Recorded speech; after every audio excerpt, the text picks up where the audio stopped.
Hello guys, welcome back. English speaking course के class number 14 में आप सबका स्वागत है। पीछे की क्लास में हम लोगों ने कवर किया है प्रेपोजिशन, और आई होप आप सभी लोग पीछे की क्लासेस को अच्छे से तैयार कर रहे होंगे और उनसे संबंधित पीडीएफ को सॉल्व करके प्रैक्टिस करने की शुरुआत कर दिए होंगे। इस क्लास में हम लोग सीखेंगे how to use action verb. Action verb जैसे कि हम लोगों ने पीछे की क्लास में बात किया है कि जो सेंटेंस होता है, वाक्य का जो बेसिक स्ट्रक्चर होता है वो क्या होता है, सब्जेक्ट और प्लस आपका वर्ब और प्लस आपका ऑब्जेक्ट होता है ना।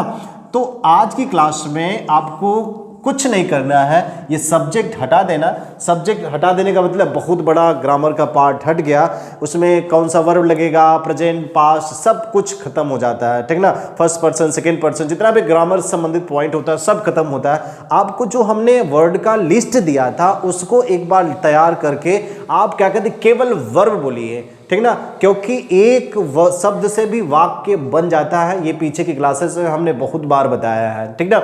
जैसे कि ये अभी जो आज हम लोग कवर करने वाले हैं एक्शन वर्ब का पार्ट, तो अब ये एक्शन वर्ब क्या होता है, पीछे की क्लासेस में हमने बताया है कि एक्शन वर्ब क्या होता है। जैसे कि जिससे एक्शन के होने का बोध हो, पढ़ना, लिखना, सोना, उठना, बैठना, जागना, ये सब क्या है, एक प्रकार का एक्शन है। जैसे देखिए, कम मतलब क्या होता है, आना, गो मतलब जाना, हेल्प मतलब सहायता करना, ये सब क्या है, एक प्रकार का आपका एक्शन है। तो क्या कहते हैं, ये जो आपका आज की क्लास है, इस क्लास में हम लोग ऐसे स्ट्रक्चर कवर करने वाले हैं जिससे डायरेक्ट वर्ब को आपको यूज करना है। इसको आप लोग इंपैरेटिव सेंटेंस में कभी न कभी पढ़े होंगे, उसमें आपने पढ़ा होगा कि जिससे कमांड मतलब क्या होता है, जिससे ऑर्डर का बोध हो, ऑर्डर, रिक्वेस्ट या एडवाइस का बोध हो, वो आपके इंपैरेटिव सेंटेंस कहलाते हैं। तो वो सेंटेंस से ठीक है, आप उसे जानिए, लेकिन इसे यूज कैसे करना है समझिए। इसमें ना जो अभी हमने कहा सब्जेक्ट यूज नहीं करना होता है, तो आपको डायरेक्ट क्या यूज करेंगे आप, वर्ब प्लस ऑब्जेक्ट, ठीक ना, और प्लस आपका जो आपका अदर होता है आगे जो रहेगा वो आप यूज कर लेंगे।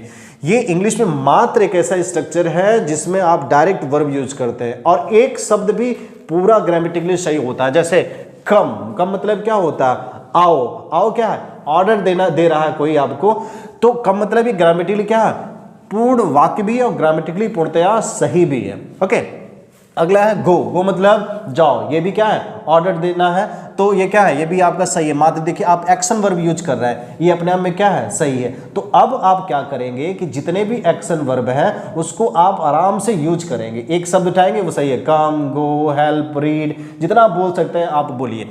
हेल्प मतलब क्या होता है, सहायता करना, ये रिक्वेस्ट भी हो सकता है, ऑर्डर भी हो सकता है। अगला आपका जो है रीड योर बुक, अपनी किताब पढ़े। देखिए अब ये क्या है, रीड क्या हो गया आपका, वर्ब हो गया, अब ये ऑब्जेक्ट हो गया, ठीक ना, योर बुक क्या हो गया आपका, ऑब्जेक्ट हो गया। ये पोजीशन है जो हम लोगों ने पीछे की क्लास में कवर किया है। देखिए 5th नंबर में क्या है, लव योर कंट्री, अपने कंट्री से प्रेम करें, ये क्या है आपका, एडवाइस है, सलाह जिसे कहते हैं, अपने देश से प्रेम करें। फॉलो द ट्रैफिक रूल का पालन करें, ये भी आपका एडवाइस है।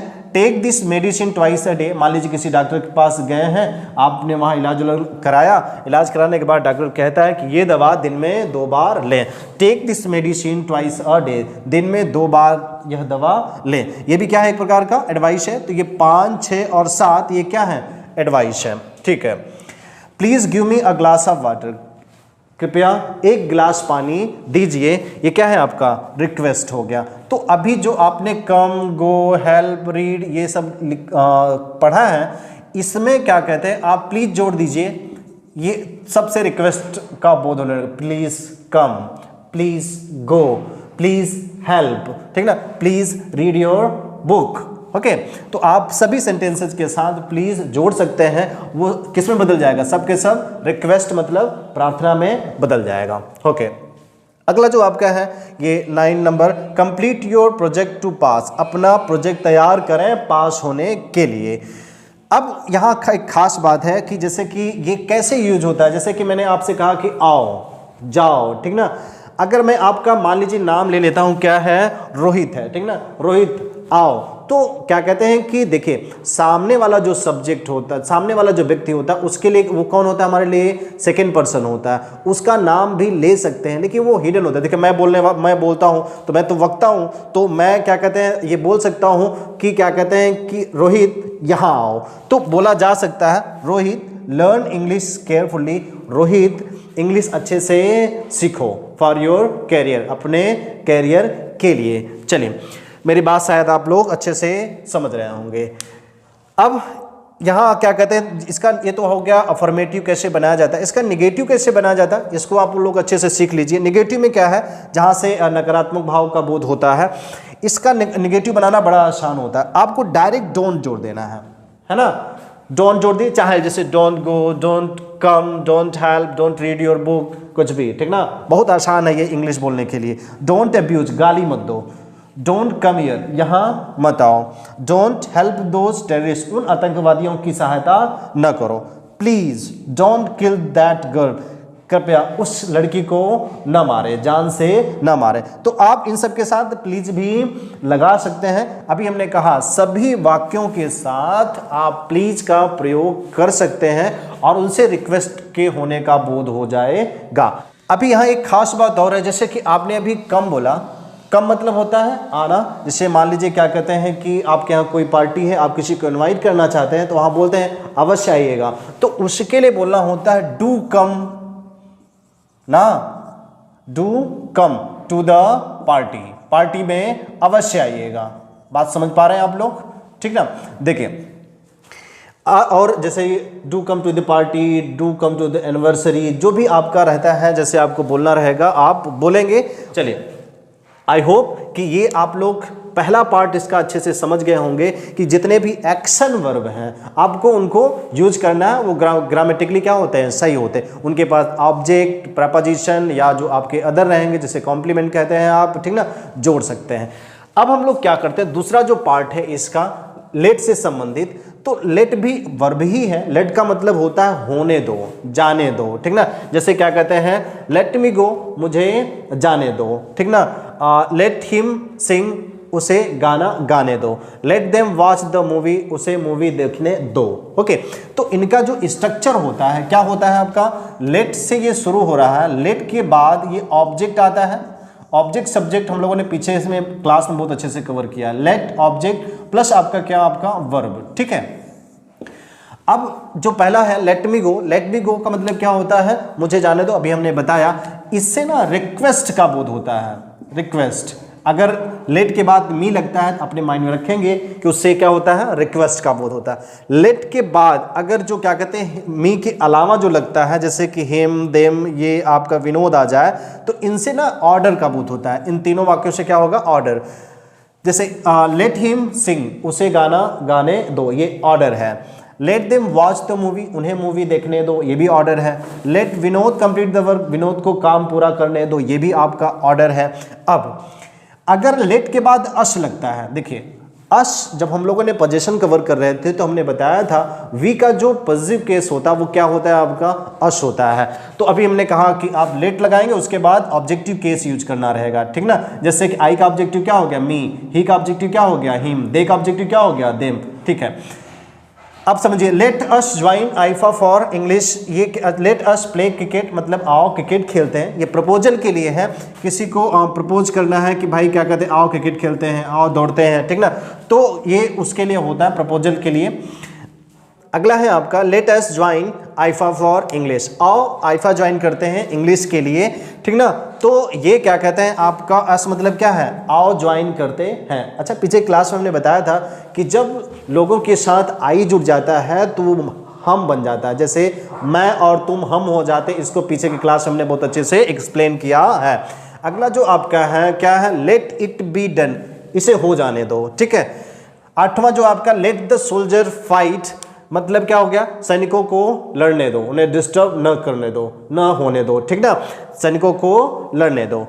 चलिए, ये तो आपका हो गया कि अफर्मेटिव सकारात्मक में इनको कैसे यूज करेंगे। इनका जो निगेटिव पार्ट होगा, निगेटिव पार्ट में कैसे यूज करते हैं, जैसे यहां यूज कर रहे थे। क्या था इसमें खास बात, कुछ नहीं था, केवल आपको क्या करना था, ये जो डोंट लगा देते हैं बस, और कुछ नहीं। हमने कहा ये बहुत सरल है ना। देखिए, डोंट लेट हर गो, उसे जाने मत दो। अच्छा, ये तो एक तरीका निगेटिव बोलने का ये है, और इसका दूसरा जो निगेटिव बोलने का तरीका है, आप ऐसे बोल सकते हैं लेट हर नॉट गो, ठीक ना, उसे मत जाने दो। 10वां नंबर पे क्या है, डोंट लेट हिम डाई, उसे मत मरने दो, डोंट लेट हिम डाई। दूसरा तरीका, लेट हिम नॉट डाई, उन्हें मरने मत दो। आप जैसे बोल सकते हैं बोलिए, और ये तरीका सही रहता है कि आप डोंट लगा करके पूरा वाक्य जल्दी से बोल दीजिए। 11 नंबर पे है, don't let your sister finish the work, अपने बहन को काम पूरा मत करने दो, डोंट, ठीक ना। अच्छा, ये अगर मैं पूछूं तो क्या है, ये आपका ऑर्डर बोध होगा, यहां से भी ऑर्डर बोध होगा, यहां से क्या कहते हैं, डोंट लेट हर को रिक्वेस्ट हो सकता है। ये देखिए एक बात और है, ये क्या है कि एक भावनात्मक है। जैसे हमने पीछे की क्लासेस में बताया था कि पूरे दुनिया में जितने भी स्पोकन इंग्लिश के कोर्सेज अच्छे से रन कर रहे हैं वो सेंस बेस्ड लर्निंग है, ठीक ना। तो ये भी चैप्टर सेंस बेस्ड है कि सामने वाले के अंदर क्या चल रहा है ये आप नहीं जानते हैं, ठीक ना। तो ये भावनात्मक हो सकता है, वहां से हो सकता है रिक्वेस्ट, जैसे कहते हैं आओ, तो ये इसमें क्या है, ऑर्डर भी लग रहा है और रिक्वेस्ट भी लग रहा है, तो ये सेंस बेस है। इसे आप थोड़ा सा अपने से भी समझने की कोशिश करेंगे। अगला जो आपका है, let your brother not insult her, इसका का मतलब क्या है कि अपने भाई को उसकी इंसल्ट न करने दो। इंसल्ट मतलब क्या होता है, बेइज्जती करना, ठीक है। देखिए अभी तक जो भी हम लोगों ने एग्जाम्पल लिया उसको पूरा कवर कर लिया है। इसमें अभी हमने जो इसकी खास बात थी हमने बता दिया है कि जितने भी एक्शन वर्ब होते हैं उनको आपको अच्छे से पहले तो आने चाहिए। जब एक्शन वर्ब आए, जैसे देखिए open the door, close the door, switch on the light, switch off the light, put on your shirt, ठीक ना। तो ये आप इसी तरीके से बोल के प्रैक्टिस करेंगे, ठीक ना। हमने आपको अपना तरीका बता दिया है कैसे आप बोलेंगे। ये सबसे सरल पार्ट है स्पोकन इंग्लिश का कि एक्शन वर्ब बोल दो, बस हो गया, आपका काम हो जाएगा। Read carefully, don't go there, help me, don't oppose, ठीक ना। देखिए अब इसका जो एक्शन वर्ब का जो दूसरा पार्ट है इसको हम लोग अगले क्लास में करेंगे, और उसमें आप ध्यान रखेंगे जब हम लोगों ने एक्शन वर्ब पढ़ा था तो उसमें वर्ब के फॉर्म बताया था V1, V2, V3, V4, V5। इसको एक बार आप जरूर से रिवाइज कर लेंगे। रिवाइज करने के बाद ही क्या कहते हैं अगली क्लास आपको समझ में आएगी। और एक बार जो वर्ड मीनिंग दिया है हमने ना उसे एक बार अच्छे से आप रिवाइज कर लेंगे। और हम आपसे एक रिक्वेस्ट करेंगे, जितनी भी पीछे की क्लासेस हैं उनको ना जोड़ना सीखिए। अलग अलग करके पढ़ेंगे तो आपको मज़ा नहीं आएगा। एक बार जोड़िए, और वो जुड़ाव कब पैदा होता है, रिवीजन से पैदा होता है। इसके लिए जो आपकी प्रैक्टिस क्लास होती है उसको छोड़िएगा नहीं। आई होप मेरी बात आप मानेंगे। ऐसे क्या कहते हैं कि आपका जो कमांड, रिक्वेस्ट, एडवाइस होता है इनको आप बोल के प्रैक्टिस करेंगे। Meet you soon in next video. If you wanna learn English easily, subscribe the channel for new videos notification, and for my motivation hit the like button. Thanks for watching.